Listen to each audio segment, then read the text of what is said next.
All right, guys. So thank you for coming to part 2 of Financial Aid Friday, the award letter and how to determine the best deal. So I do a lot of presentations, but this is one of my favorite ones to do. So I'm glad you guys are here at the end of the day because the first group was a little overwhelmed because it was first period and nobody really wanted to process any information. So I am going to go a little deep, but then when I get deep, I'm going to come right back up to the top of the water. I'm going to share some information with you guys that people just don't tell you or just don't think that you probably should know about this particular process. All right. All right. So the handouts for today, I have them over there on the tables for you. And so the main one that we're going to talk about is this one today, which is the award comparison sheet. It does look a little different from the one on the TV, different model, same exact information. And then last week we gave you guys the PA student guide that just gives you some general information about the grant and loan process for Pennsylvania and federal government. And then there's also some information about the PA Ford loan that we're going to talk about a little bit, and then a brochure about private loans. Okay. Now, if there's anybody here who has not done their FAFSA yet, make sure that you sign up on this link. You can either scan the little flyer that's on the table, or if you've already bookmarked my link to sign up, it's on Tuesday between 5 and 7. If you are coming, don't come at 6:45 because it is going to be over at 7. Okay. So if you can't make it and you need to get your FAFSA done, then all you need to do is email me. I know how to do them and I'll make you an appointment. If you are coming to FAFSA night, and this is what I was going to talk to you about, make sure that you at least go ahead and do your FSA ID and get that out of the way. That's your username and password that you need for the FAFSA. It should only take 5 or 10 minutes, but sometimes it takes people a couple of days because there's always some quirky stuff going on. Okay, so we'll talk about that if we have some time at the end. All right, so of course we're gonna start with a video. So I'm gonna pause all my stuff so that we won't have all of those beautiful echoes that we always have.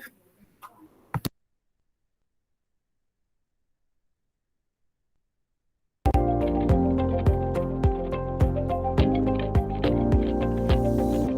think one of the most common questions that I receive is asking about those financial aid notifications and how to understand what it is and what it means.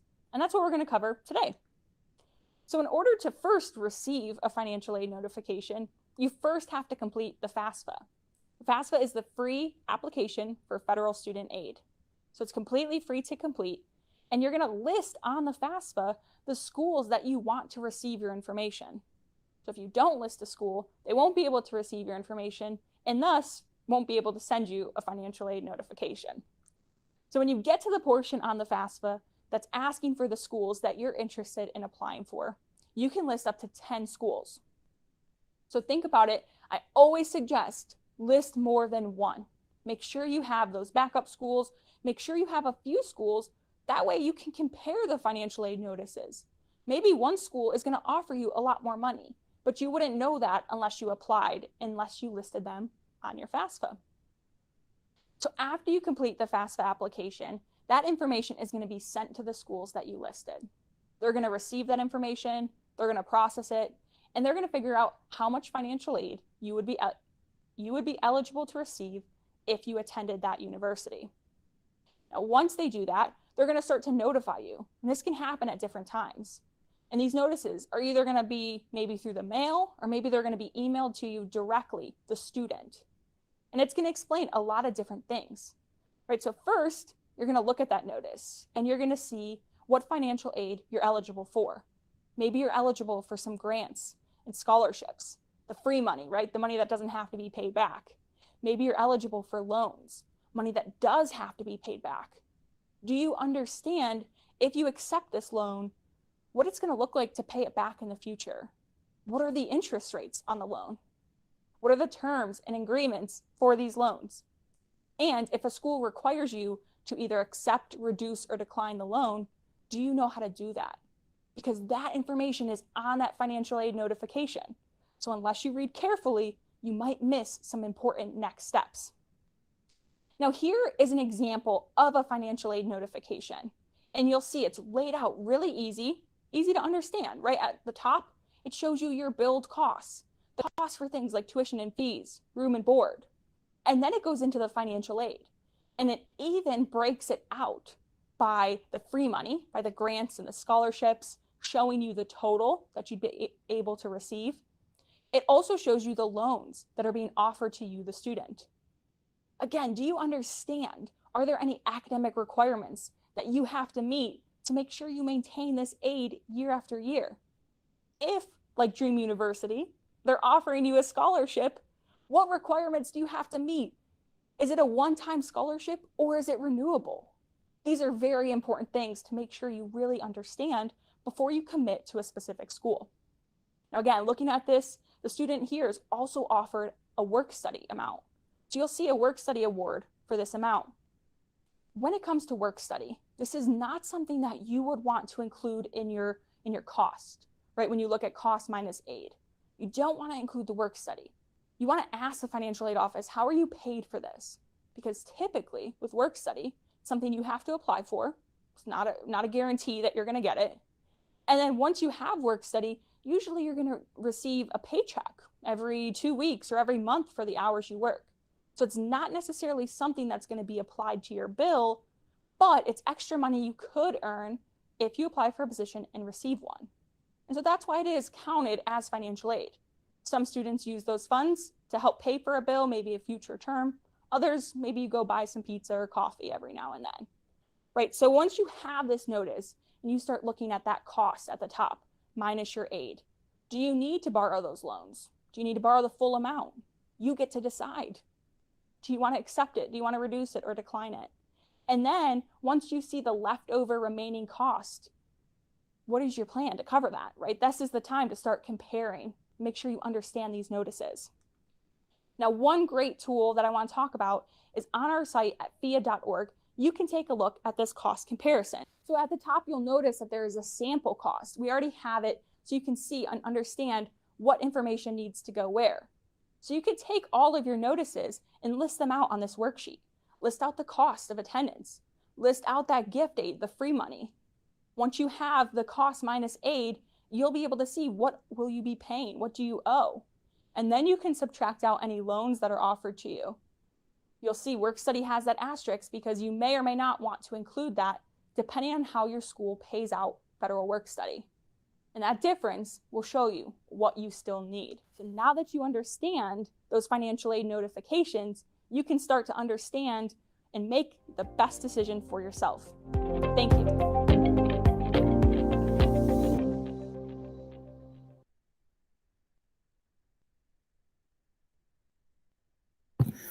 All right, cool.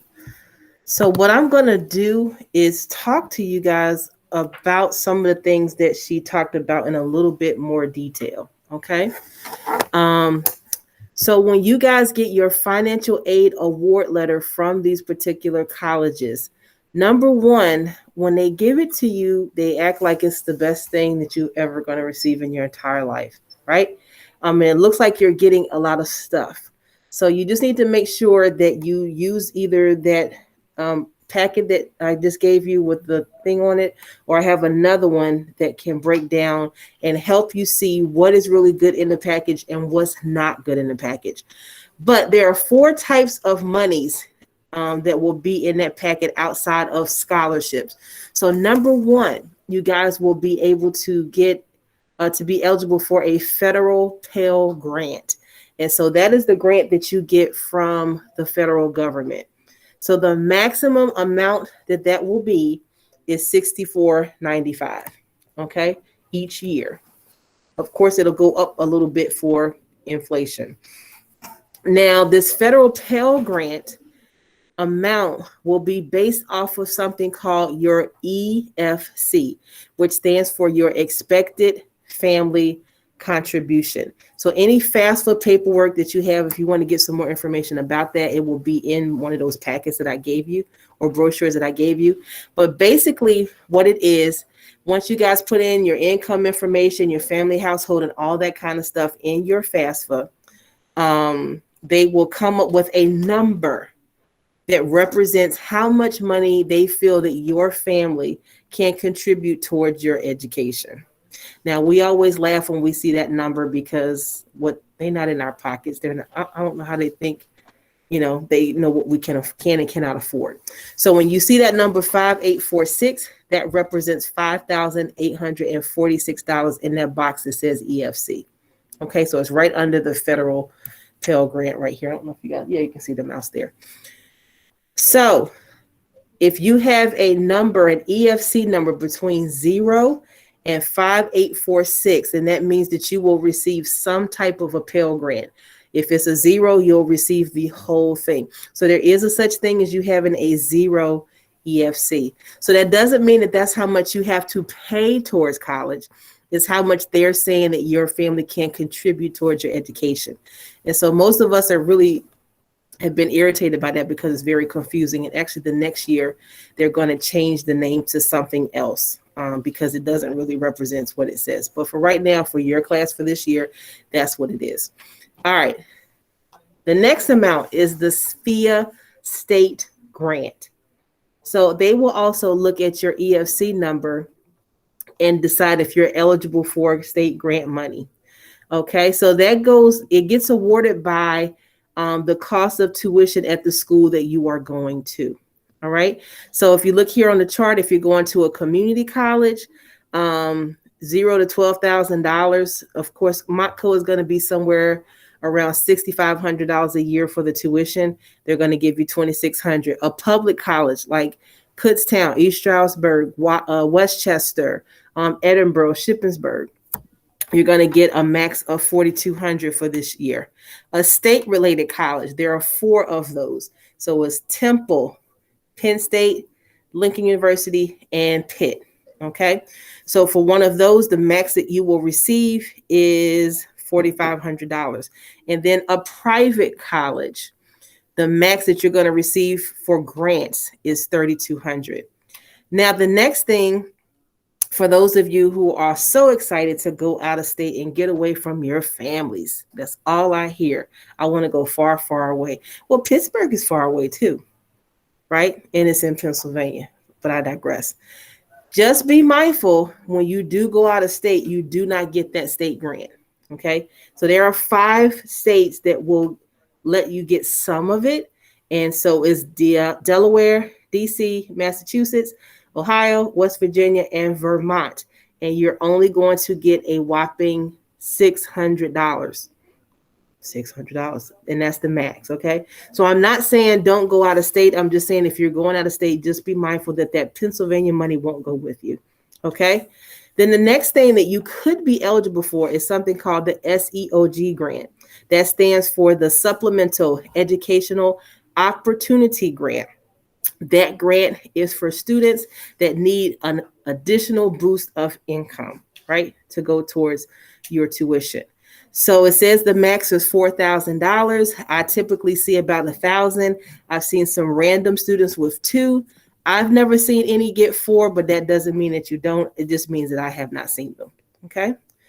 And then the last amount of monies that you could receive are loans. Okay. So most of you in here are dependent students. There are a couple of you that I have spoken to. You have some specific situations, so you may be considered independent. But typically dependent means that you live with a biological parent. Okay. And so they're going to put their information on your FAFSA. So you will be eligible for $5,500 in loans for the first year, $6,500 the second year, $7,500 for the third and fourth year. Okay. And an independent student will be eligible for more once you see this graph here. So it's a good thing because that student needs more money because they're getting less support. But then also on the negative side, that means that you're borrowing more money and you're going to have to pay more back. But you got to do what you got to do. Okay. So does anybody have any questions about these 2 things so far before I go into the next one? Okay. Come in. All right. 3 things that I want you guys to know about grants. Okay. So we talked about the EFC cutoff. Also, your EFC number will be also noted on your student aid report, or they call it your SAR, your SAR. So when you finish your FAFSA, you're going to go into the account, download your student aid report, and just save it as a PDF because you're going to need it for some scholarship applications and some other random things. Some scholarships that you may apply to that says that you have to have a certain income requirement, they're going to ask for that student aid report so that they can see what your EFC number is. Okay, so that also keeps them from going into looking at all of your financial information. Okay, because it'll just be on the student aid report. Most students whose families make less than $30,000 will automatically have a zero EFC. So of course, most of you have no idea how much your family makes because your family says what? If you ask them how much money they make, what would they say? Why? Huh? They ask me why. My mom's not going to ask me why. Thank you. She's going to say, mind your business. That's what my mom is going to say. But she doesn't know that you can just open up that FAFSA and you can see it on there anyway. We're going to keep that our secret.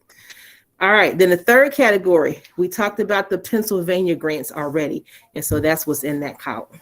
Okay. Now, there are 3 types of loans that will be in your award letter. Okay. So y'all with me so far? I know we're at the end of the day and this is some deep information. So I had to put all of these words here, but I will simplify it for you. Okay. Unsubsidized means that the government, let me go backwards.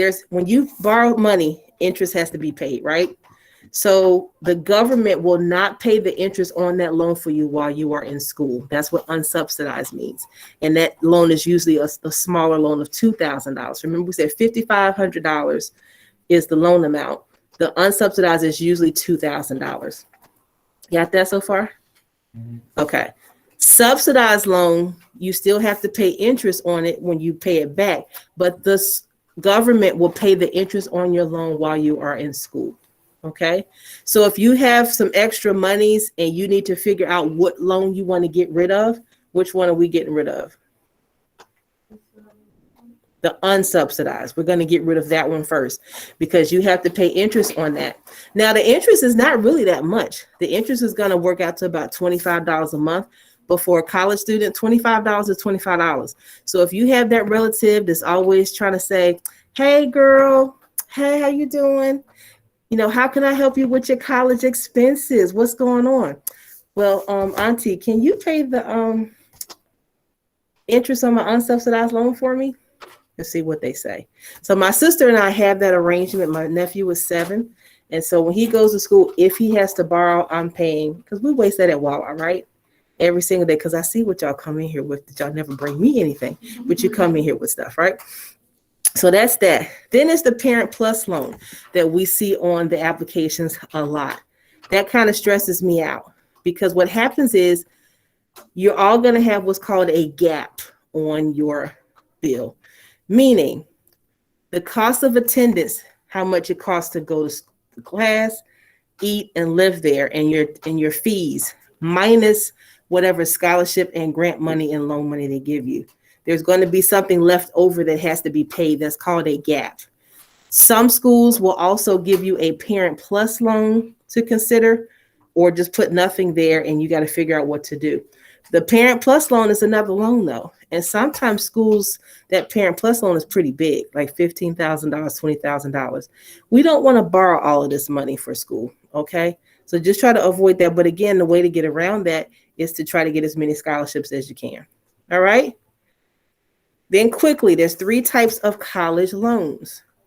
The government loan that we talked about, that federal Pell grant, that one has the lowest interest rate on it. And it also has different options for you to repay it. So you see the third one is a bank loan. So let's say you're going to Wells Fargo to get a loan. You get all the paperwork. Your parent has to go get a credit check and all that stuff, go through all of that. And then the only way to repay that loan is to, they set an amount that you have to pay back or you pay off the whole thing. Those are your 2 choices.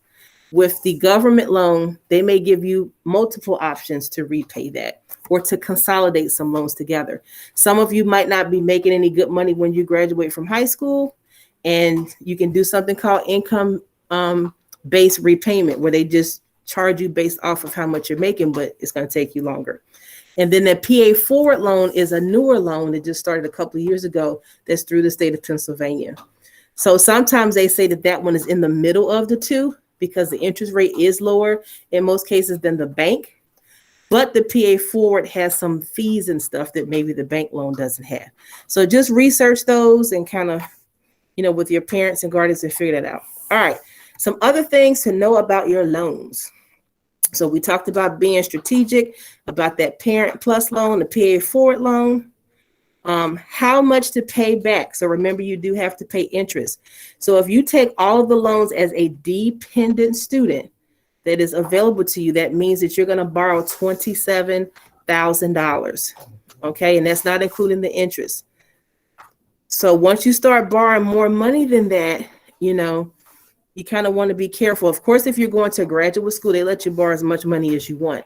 So when you hear about these people that have these huge amounts of student loan debt, most of them, got them from graduate school or because they missed payments and things like that.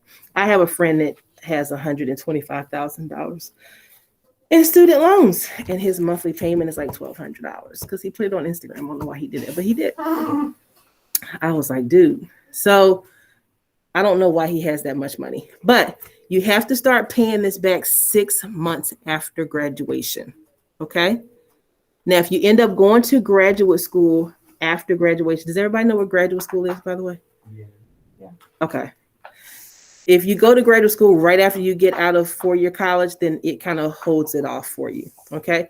If you also kind of drop out or just take some time off, more than 6 months, they're going to make you start paying this back too. Go ahead. Law school counts as like graduate school, right? Mm-hmm. Yeah. Yep. All right. So here are 3 other random things that you need to know. You may be offered something called work study if you're eligible through the government. Take it if you can, because it's only a certain amount of hours, and they usually give you something on campus to do, like work at a library, at a desk. You can do your homework there. You cannot do your homework at the Chick-fil-A drive-through window, can you? You cannot, because that is not their pleasure. You cannot do that, right? So try to get that work study job. Make sure that you do not borrow more money than your first year salary. So you know how sometimes you can go to these websites and they can kind of give you a guesstimate of how much money you would make your first year at this job in a certain state, right? So don't borrow. They say don't borrow any more money than what your first year would be. And then the last thing, every $10,000 that you borrow equals a $100 monthly payment. So if you borrow $40,000, what is your monthly payment? $400. That's a lot. Okay, especially if you're just starting out. Okay, so you want to keep that in mind. So I wanted to show you, can you guys see that? I was having some technical difficulties with the last group. This is a sample financial aid award letter package. And so if you see here, this is from LaSalle University. Usually when you get the letter, it's going to be like a 1-page with some quick stuff. But I like LaSalle's letter because they go into a lot of detail. So this is from 2019-20. So it shows what the tuition, room and board is $46,000. That's a lot of money too. But then it also breaks it down and tells you about your grants and your scholarships. So you see there the founder scholarship, the LaSalle grant. So all of that money is coming from LaSalle. Okay. Then you see that federal state grant that we talked about. Okay. And I also didn't tell you that when we looked at those money amounts, as far as the federal, the state, the SEOG, and the loans, many of you will get off money from all 4 categories. Okay. So you can get money from all 4 categories. So you see here that they have that federal Pell grant because it is a private school. You see federal Pell grant back then was 6195. You see here that they got the federal SEOG and the fee estate grant for $3,200 because it's a private school. Okay. Then LaSalle was nice enough to talk to you about the loans. Well, everybody's going to tell you about the loans, the subsidized and the unsubsidized. And what do we say? Which one is the better one, the subsidized or the unsubsidized? Yep. And why is the subsidized one better? Right. The government pays the interest on it while you're in school. And so if you get some extra money and you need to eliminate one of them. Which one are we eliminating? The unsubsidized. Yep. And then we'll start chipping away at the other one. So you don't have to take the loans and you don't have to take the whole thing. As tempting as it would be to take the whole thing, try to chip away at it. All right. Then they talk to you about the federal work study. So when you guys are doing your calculations, do not add federal work study into your calculations because it's a job that you're going to get on campus. You won't start until school starts, right? And you won't get your check until at the end of September or middle of September. And so when you're doing your calculations, we need to figure out what you have so that you can get on campus, okay? Now, they also are telling the student that out of all of this, this is your estimated tuition and fees. And this is the amount that the student still owes, $16,000. They still have left to pay. So what does Kelly need to do? Or what Kelly should have done? Kelly should have been applying for a whole bunch of scholarships, right? To get that balance down. Also, Kelly should also have a bunch of letters from other schools to see who's going to give her a better deal before she drops that deposit that's non-refundable. All right, so I just really like that they talk about the payment options here. So when you guys are paying for college, so that $16,000 or $17,000 will be divided into two. So you pay semester 1 and semester 2. So you can either pay the whole semester up front, or you can put a payment down and then do a payment arrangement that's usually split up into 4 payments. Okay, so you have some options with that. You don't pay the whole thing for the whole year. Okay, so they talked about a whole bunch of other stuff with that. So here's one from Westchester. Can you guys see that? It's from the same year. So I like how they break this one up too, because they put the university costs, they put the gift aid, which is the grants and scholarships, the loans in a separate category. So this student owes, after all of the math, $7,200. So they did the math for you.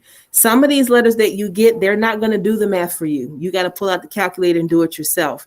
And it can be confusing because sometimes they don't put the tuition on there. You got to go online, hunt, and patch that together. So sit down with your parent or guardian, and you can also make an appointment with me. I love looking through those things and helping you kind of sort some stuff out. So I'm not going to tell you what to do. I would just recommend. We'll talk about this in a little bit more detail next week, but those are 3 quick questions you want to ask about those scholarships. Number 1, because they front load scholarships on your application, meaning that they put a whole bunch of little bitty stuff in there that is not going to renew. So you want to ask if they are renewable. Am I going to get this again next year? Number 2, you want to know if it is stackable, meaning I am working so hard to get all of these applications. I got all of this money. Am I able to keep all of these scholarships? Or they may displace you.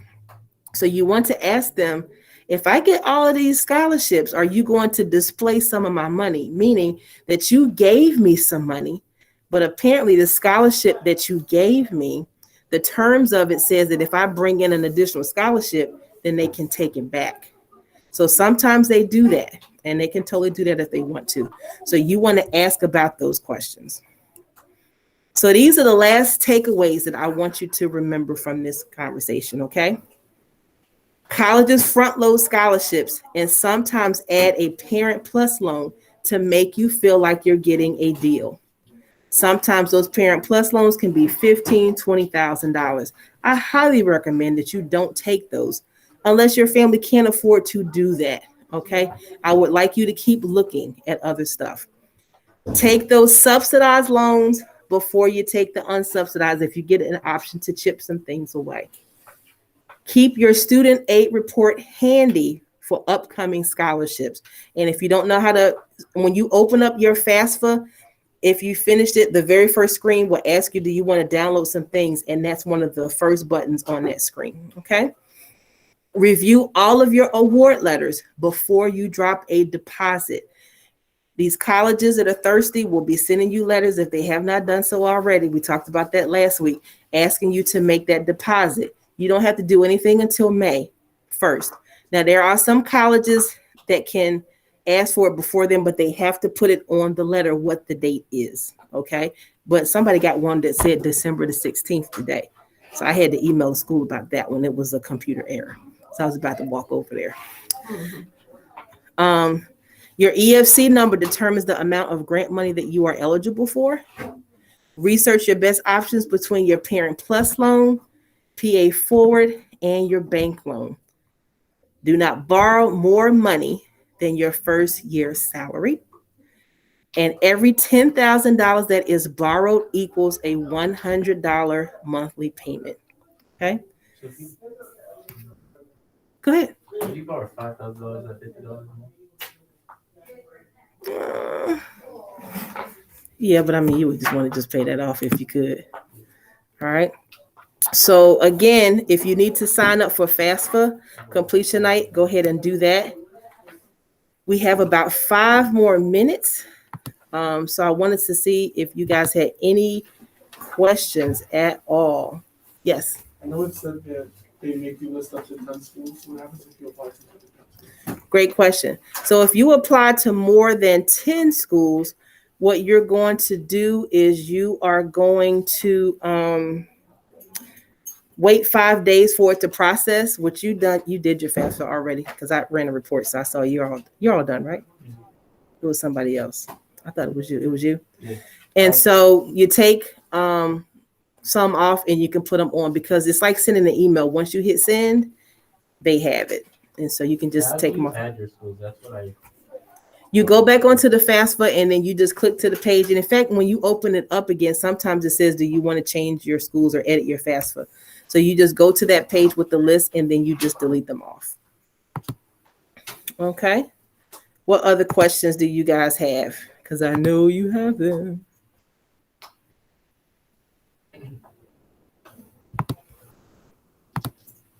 Any other questions? Okay. All right. Well, I'm going to stop the recording. Jazz, did you have any questions? No, I'm fine. Okay, cool. All right. I'm going to stop the recording. So thank you guys for watching on YouTube. You say YouTube?